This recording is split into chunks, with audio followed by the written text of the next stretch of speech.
Salam, məhlullar mövzusunun izahına başlayaq.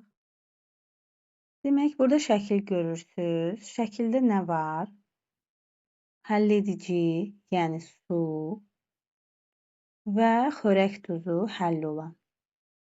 Demək, həll olan maddə və həlledicidən ibarət olan bir cinsli homogen sistem məhlul adlanır. Həll olan maddə və həlledici.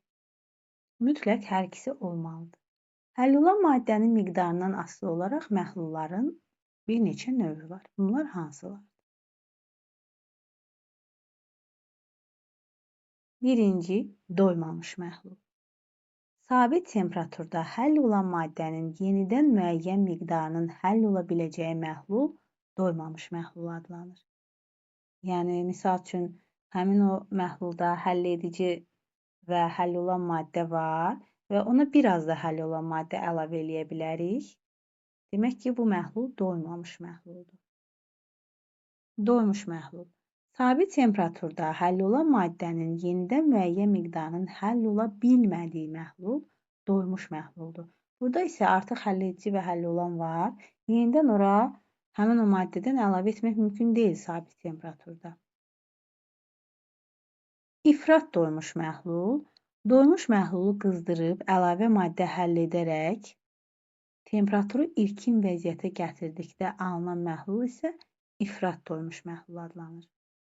Doymuş məhlulu qızdırıb əlavə maddə həll edərək temperaturu ilkin vəziyyətə gətirdikdə alınan məhlul isə ifrat doymuş məhlul adlanır. Yəni burada biraz qızdırırlar və üzərinə biraz da maddə əlavə edirlər, tam doyur. Buna deyirlər ifrat doymuş məhlul. Yəni sanki sən doyubsan, amma yenə də nəsə yeyirsən də qarnın partlayır, belə deyək. İfrat doymuş məhlul. Maddələrin həll olma qabiliyyəti həll olma əmsalı ilə xarakterizə olunur. Müəyyən temperaturda 1 litr, yəni 1000 ml həlledicidə, həlledici kimi əsasən burada su istifadə olunur. Həll olan maddənin maksimum kütləsinə verilmiş temperaturda maddənin həll olma əmsalı deyilir. Bu düsturla biz bunu qeyd eləyə bilərik. Deməli, həll olma əmsalı K həll olma bərabərdir. M həll olan maddə bölünsün V həlledici vurulsun 1000. Vahidi isə qram bölünsün litr. Həll olma əmsalı doymuş məhlula əsasən hesablanır. Yəni, həll olma əmsalı 200 qram litr olan məhlul o deməkdir ki, müəyyən temperaturda 1000 ml suda maksimum 200 qram maddə həll ola bilər. İndi burada bizim izahlı tapşırıqlarımız var. Bunları qeyd eləyəndə, bunları izah eləyəndə daha yaxşı başa düşəcəyik. Müəyyən temperaturda 160 qram suda 40 qram duz həll edərək doymuş məhlul hazırlanır. Duzun həmin temperaturda həll olma əmsalını müəyyən edin. İndi gəlin bunun izahına baxaq. Demək, burada həll olan maddəmiz 40 qramdır. Su isə 160 qramdır. Yəni həll edicimiz. K həll olma nəyə bərabərdir? K həll olma bərabərdir. Həll olan maddə bölünsün həlledici və vurulsun 1000-ə. Düsturda yerinə qoyuruq və tapırıq ki, bu maddənin həll olma əmsalı 250 qrama bərabərdir. Bunu biz tənasüblə də eləyə bilərik. Bu nə deməkdir? Əgər 160 qram suda, həlledicidə 40 qram maddə həll olubdursa, biz dedik ki, həll olma əmsalı 1000 ml suya görə hesablanır. Bəs onda 1000 qram suda nə qədər maddə həll olar? Və tənasübü həll edirik. 1000-i vururuq 40-a, bölürük 160-a. Eyni şeydir. Gəlir alınır 250 qram. Burada diqqət eləmək lazımdır ki, həll olan maddə 1000-in üzərinə gəlir. Yəni 1000-in içində deyil.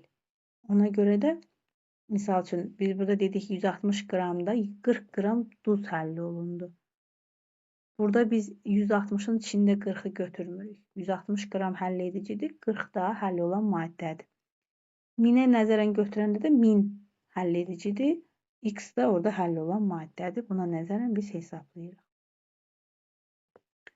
Baxaq. Növbəti izahlı tapşırığımız. Deyir ki, müəyyən temperaturda həll olma əmsalı 250 olan, qram bölünsün litr olan duzun 75 qramından həmin temperaturda neçə qram doymuş məhlul hazırlamaq olar? Yenə də burada düsturda yerinə qoyub hesablaya bilərik. Demək, həll olan maddəmiz 75 qramdır, həll olma əmsalı isə 250 qramdır. Biz burada nəyi tapmalıyıq ki, burada həll edici nə qədərdir? Burada həll olma əmsalını veribdir. Düsturda ona nəzərən yerinə qoyacaq. Demək, həll olan maddəmiz neçədir? 75-dir. Və biz düsturda bilirdik ki, K həll olma əmsalı bərabərdir. Həll olan maddə bölünsün V həll edici. Onda V həll edici nəyə bərabər olacaqdır? V həll edici də bərabər olacaqdır. M həll olan maddə bölünsün K həll olma əmsalı. Və yerinə qoyanda 75-i bölürük 250-yə, vururuq 1000-ə, alınır cavabımız 300. Və sonra bizdən nə soruşur? Deyir ki, həmin temperaturda neçə qram doymuş məhlul hazırlamaq olar? Məhlulun ümumi çəkisini bilməliyik. 300 qram burada həll edici sudursa da, 75 qram da bizim həll olan maddəmiz var idi. 300-ün üzərinə 75-i gəldik və alındı 375 qram. İndi baxaq bunu tənasüblə necə həll eləmək olar. Tənasüblə həll eləyəndə isə həll olma əmsalı 250-dir. Deməli, 250-nin də üzərinə 1000 gəlirik. Olur 1250. Cəmi 1250 qram ümumi məhlulun çəkisi olacaqdır. Həll olma əmsalı 250-dirsə də. Ona görə deyirik 250 qram maddəmiz 1250 qram məhlulun tərkibindədirsə də, bəs 75 qram maddəmiz nə qədər məhlulun tərkibindədir? Bu zaman elə birbaşa tapırıq ki, məhlulun çəkisi nə qədərdir və 375 burada cavab tapıldı. Burada yaxşı həll olan maddələrin, misal üçün natrium OH, HNO3, yəni nitrat turşusu, kalium xlor, şəkər, xörək duzu və s. Onların doymuş məhlulları, qatı, suda az həll olan maddələri, məsəl üçün kalsium SO4, maqnezium OH. Bunların isə doymuş məhlulları duru olur, yəni az həll olur. Müəyyən amillərin təsirindən maddələrin həll olma əmsalı dəyişə də bilər. Misal üçün, bərk maddələrin suda həll olması endotermik proses olduğundan temperaturu artıranda onların suda həll olması arta bilər.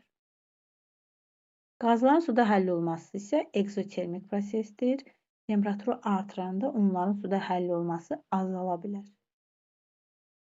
Ona görə də bu qrafiki yadımızda saxlayaq. Deməli, temperatur artdıqca bərk maddələrin həll olması artır, qaz halında olan maddələrin isə həll olması azalır. Təzyiq bərk maddələrin suda həll olmasına təsir etmir.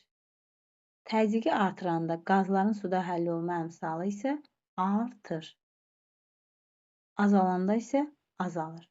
Qazlı içkilərdə qapağın açılması zamanı qazın sürətlə çıxması təzyiqin azalması ilə bağlıdır. Demək, qrafiklə baxsaq, deməli, qaz halında olan maddələrdə təzyiqi artıranda həll olma əmsalı artır, bərk maddələrdə isə həll olmaya təsir etmir təzyiq. Beləliklə, biz məhlullarla bağlı həm izahlı tapşırığa baxdıq, həm də bunu aydınlaşdırdıq ki, bərk maddələrdə və yaxud da qaz halında olan maddələrdə onlara təzyiqdir, temperaturdur, necə təsir edir.